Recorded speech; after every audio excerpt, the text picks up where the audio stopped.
Mesdames et messieurs, bonjour. Regardez, toujours à propos de notre vie quotidienne, plus que 4 mois avant d'être obligés d'avoir à la maison des détecteurs de fumée. Ils seront obligatoires à partir du 8 mars et presque 9 maisons sur 10 ne sont toujours pas équipées. Donc comment ça marche? Combien ça coûte? Élément de réponse de Laurent Delsol et Gilles Parot. L'incendie vient de se déclarer. 5 secondes plus tard, l'alarme se déclenche. Les détecteurs fonctionnent bien, ce qui n'a pas toujours été le cas. En 2009, 6 appareils sur 8 n'étaient pas fiables. Dans cette cabine, certains tests permettent de découvrir des avertisseurs économiques à partir de 11 €. Un produit de qualité va coûter environ une vingtaine d'euros en grande distribution. Et c'est tout. Il faut se méfier de contrats ou de propositions où le coût de pose et de fourniture serait complètement disproportionné par rapport au prix d'achat du produit. Prendre un installateur n'est en aucun cas obligatoire.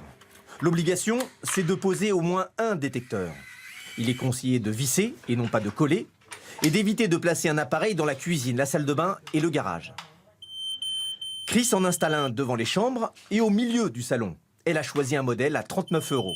Moi j'ai choisi ce modèle même s'il est plus cher parce qu'il possède des piles en lithium, contrairement aux modèles qui sont moins chers où il faut changer les piles tous les 2 ou 6 mois et en fait quand on regarde la facture, ça revient encore plus cher. La durée de vie de ces appareils est de 10 ans. Il faut ensuite les changer. L'association 60 millions de consommateurs alerte sur un risque pour ceux qui ont déjà acheté un détecteur. Une trentaine ont été retirés du marché.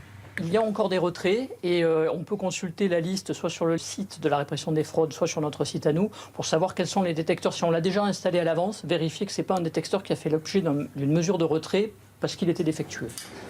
L'installation est à la charge du propriétaire. Il faut ensuite avertir son assureur avec une simple déclaration sur l'honneur.